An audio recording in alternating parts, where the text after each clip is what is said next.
As humans, we struggle with our mental health and insecurities. Regardless of who you are or where you've come from, you've most likely encountered at least some of these struggles.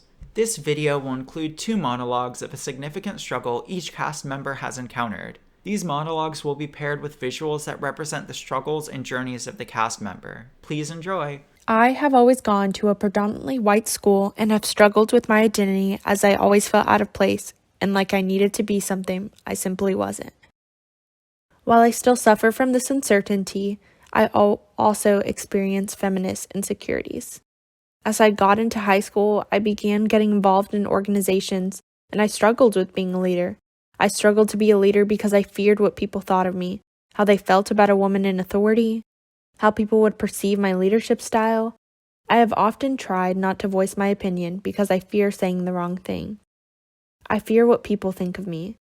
My struggles of self-identity didn't stop there. As I grew older, the pressures of self-image became a more prominent issue in my life, as many of the girls in my predominantly white high school were tall, skinny, and blonde. I suffered binge eating at the age of 15 and went through depression because I couldn't find a way to fit in. I didn't have the money, I didn't have the clothes, I didn't have the body, and I didn't have the skin color. I simply coped with food. Coping with food was a subconscious thing for me. Somehow, I just always ended up in the kitchen stuffing my face. Soon after that, at the age of 16, I developed a small sense of anorexia. I spent countless nights staring at myself in the mirror, picking out every inch of my body that had an inch too much. While I didn't purposely throw up my food, I went on liquid diets almost every other week for about a year.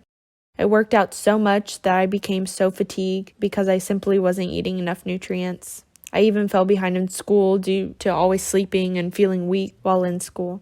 The constant worrying of whatever people thought because I wasn't who they wanted me to be ate me alive inside.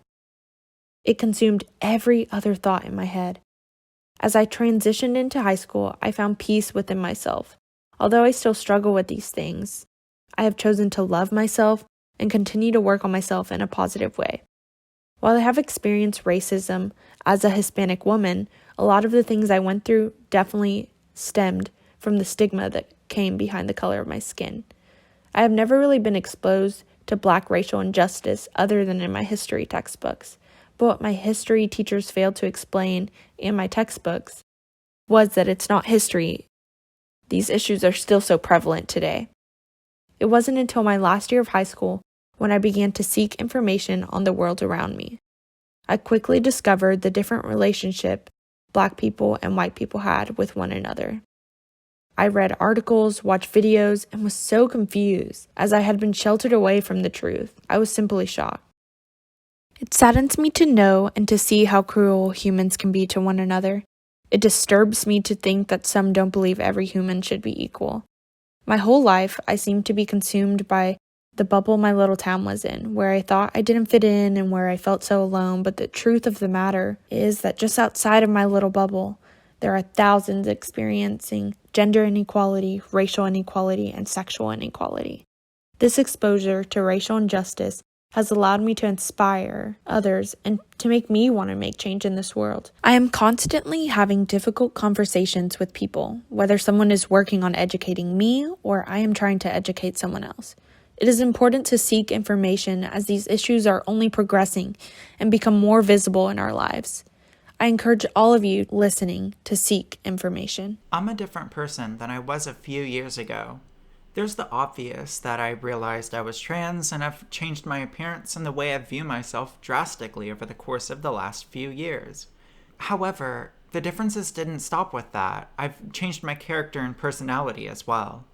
Over time, I came to realize that I wasn't being a great person and that I wasn't really being genuine. I was hiding who I was and repressing how I felt and how I was hurting. In that space, I also ended up hurting those that I care about. I wasn't a great person to be around during this time, or a great friend, really. And I'm glad that now I'm a person I'm happy and proud to be. I have a lot of empathy for those who haven't been able to work on themselves as much as I have, with the wonderful support network I eventually acquired. Sometimes I still remember a younger me, hiding my emotions and lashing out at others. And I think there's a lot of people who are assigned male at birth who have to deal with the societal pressures to be stoic or not to cry or show emotion. A lot of assigned male at birth people are expected to not show any sort of emotion other than aggression towards others, and aren't really allowed to be compassionate or have traits typically seen as feminine. Honestly, I love caring men. And I wish society just expected everyone to be caring and compassionate and didn't really gender these traits. The concept of people seen as men being forced to not show emotions is toxic masculinity. Toxic masculinity isn't hating men or masculinity, it's specifically the concept that some of the aspects of masculinity are toxic and negative. Not only does this suck for men, but women are often expected to do the emotional labor for men when they're in a relationship. Many men don't learn how to handle their feelings and just dump that onto the woman they're dating.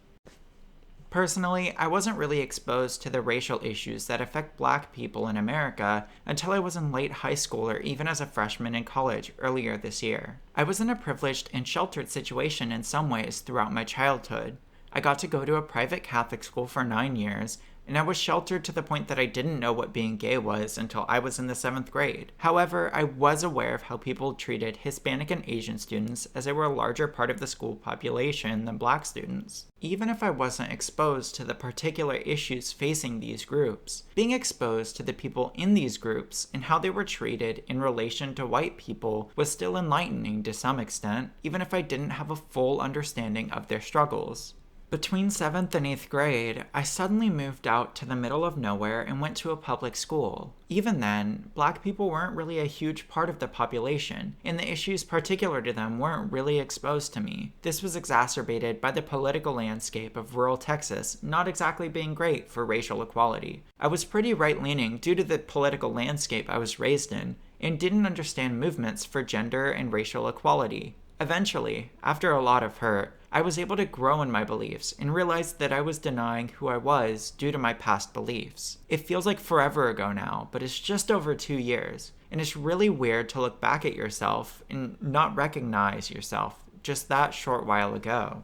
All of these experiences led to me having a greater empathy and understanding of those who disagree with me. I try to help others understand my beliefs and where they come from in a more non-confrontational way than I did in the past. I've tried to learn from my mistakes, and overall I feel as though I've made a lot of progress, but I still have a long way to go to fully be the girl I want to be.